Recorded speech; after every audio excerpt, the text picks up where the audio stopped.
What's up, everybody? It's HBT with the Straight Up Wrestling Show, guys. On here just to talk a little bit about wrestling and what's going on in wrestling. It's Saturday night, guys, and hey, I had planned on watching and pretty much broadcasting, talking about AEW Collision tonight, but ended up my mom giving me a call. I'm having to go over to do some things for my mom and going by and stopping at a store for my mother before that. So I'm not going to get to do AEW Collision, but I will come on a little bit and talk a little bit about some of the things that's happening in wrestling and what I'm seeing as far as wrestling. Now, I earlier this week, or was it, I think it was last week, it might have been like a week and a half ago, I bought this magazine. And it says from the editors of TV Guide, guys. And this magazine, it has a lot of things in there about WrestleMania. And it had what really attracted me to the magazine. It said the 25 greatest moments in wrestling. So it said the 25 greatest moments in wrestling. And, I went ahead, bought it. I put it on the table and it's basically been sitting there. It's been sitting there. I haven't did anything with it or, I haven't read it, opened it up or anything like that. So, it's been sitting there, and finally today I opened it up and started reading it. And, I was going through, different things, and all of it was about the WWE. You can see that this magazine is dedicated to the World Wrestling Entertainment. I was about to say Federation, World Wrestling Federation, but World Wrestling Entertainment. So mostly everything in there was about, the WWE, and it was pretty much aiming toward WrestleMania. So they put this magazine a little bit out before WrestleMania, so I can understand, they're trying to get that WrestleMania money. But they had in this magazine, they have in this magazine the 25 greatest moments in in wrestling history. So I'm thinking that they are going to talk about 25 great moments. I'm talking about in all of wrestling, guys, from the territories on up to the powers that be that we have today. The WWE, AEW.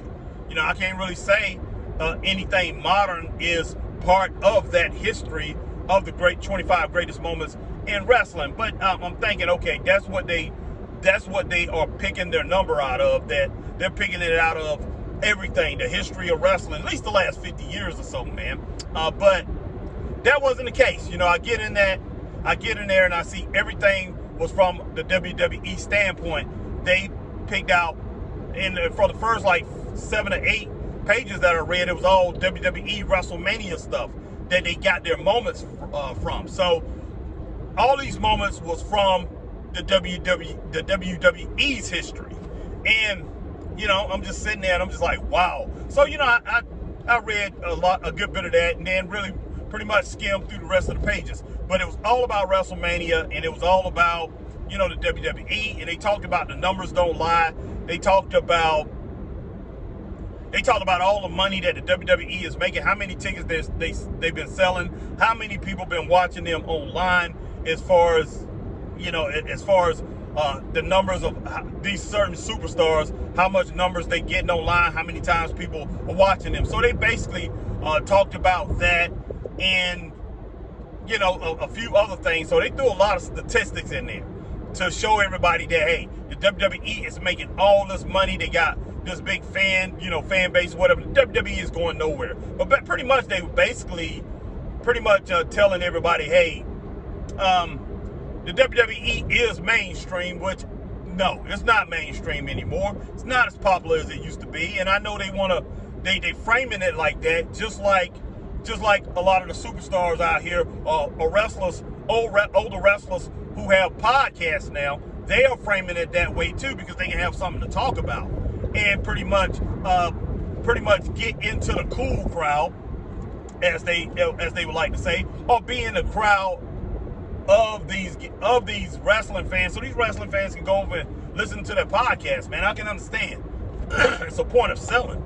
Because, hey, these wrestlers out here, these older wrestlers out here, they're trying to make money. And the WWE is trying to get every single dollar they can. They want to crush AEW, man. And you know what?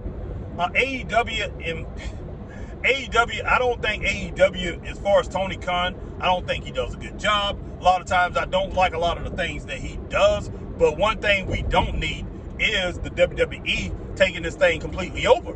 You know, running the whole ship, man, running the whole wrestling community. And they've done that for a long time by owning everything.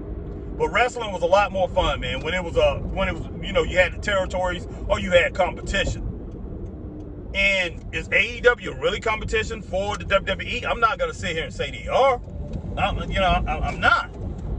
I mean, but they're out there, and it gives these wrestlers it definitely gives these wrestlers another option instead of everybody clamoring and trying to get just in the WWE. They have another option, and of course they have MLW and they have NWA, but nowhere near as big as AEW and WWE have the money. So, but now, man, I mean, right now, you have more wrestlers than there's ever been. I mean, especially out here in these indies, there are so many wrestlers, guys. So many wrestlers trying to make a move, trying to move up, and trying to find glory in this business, trying to make money in this business. But, you know, WWE has everything on lock, man. They have everything on lock. And somebody need to come in and break that. I'm not going to say that, you know, it's a bad thing what WWE is doing. Because, look, everybody has to compete. Everybody does. But there's no doubt in my mind that WWE is trying to take over everything, guys. You know, they are about themselves. They are 100%. But, yeah, it's kind of crazy when you think about Triple H. Triple H, man, because he's been talking all week, even after WrestleMania. You know, because there's been wrestling fans who have complained about WrestleMania and been really ticked off, especially about Cody Rhodes losing. And they said, okay, you brought this part-timer in and you taking away the guy who's really leading the company, the guy who's everybody wanting and everything like that. And they are upset about how Cody Rhodes, you know, last year when Cody Rhodes, he finally got to finish his story and everything that he went through, you know, for that whole year, you know, to get to that. So a lot of fans out here are really pissed off and throwing a big fit. But Triple H came in and Triple H went off on the fans once again. Once again, he went off on the fans and talking about, we don't need you. So, look, I don't think Triple H should be doing that. I mean, that's just flat out crazy. Well, I know he shouldn't be doing that. This is a business, guys. It's a business. But, you know, that's very arrogant. It's kind of like saying, hey, we have this, and what other alternative do you have? Because if you guys go over to AEW, we know you're going to be back. You know, they know what else is out there that maybe can compete, you know, now or in the future, MLW and the NWA, but they really can't. And they know about the big indies, guys. And you know what's sad about it? Is that wrestling has gotten so bad from the WWE to AEW, and that it has trickled down to the indies. It seems to me that nobody, man, I mean, it's hardly anybody out there. Now, I know a couple indie guys that really know how to book. They know how to book their tail off, and they really know how to run some good shows. But for the most part, man, most of them don't. Most people out here do not know how to run a successful wrestling show, successful wrestling companies, or wrestling shows that's going to put tails in the seat and bring people back. They have no clue. They have no clue. Most wrestling fans I know, they circle around the same block and go to certain different wrestling shows, but it's the same wrestling fans. You see them over and over again. You might see 70% of wrestling fans at this show that's probably 15 to 30 miles down the road from the show that you just saw the week before. And that show that they had the week before, they're not having a show for that week, and then the show may come up the next week or the week after that, and then you might see 70% of those fans, maybe 80% of those fans at that show. And then you go probably another 30 miles down the road, and you're going to see 60, 70% of those fans, maybe even more of those fans. So these fans circle around and they go to these same shows. And these shows are copycat shows, guys. That's all it is to it. That's all it is to it. I see from the jump when we go into these shows, these companies, these indie, these little small indies, they are copying what they see on TV, guys. They can't get past that, and it's a shame. It's a shame. And you have Triple H. Triple H knows this. Triple H done been in these places, man. He know everybody copy their format.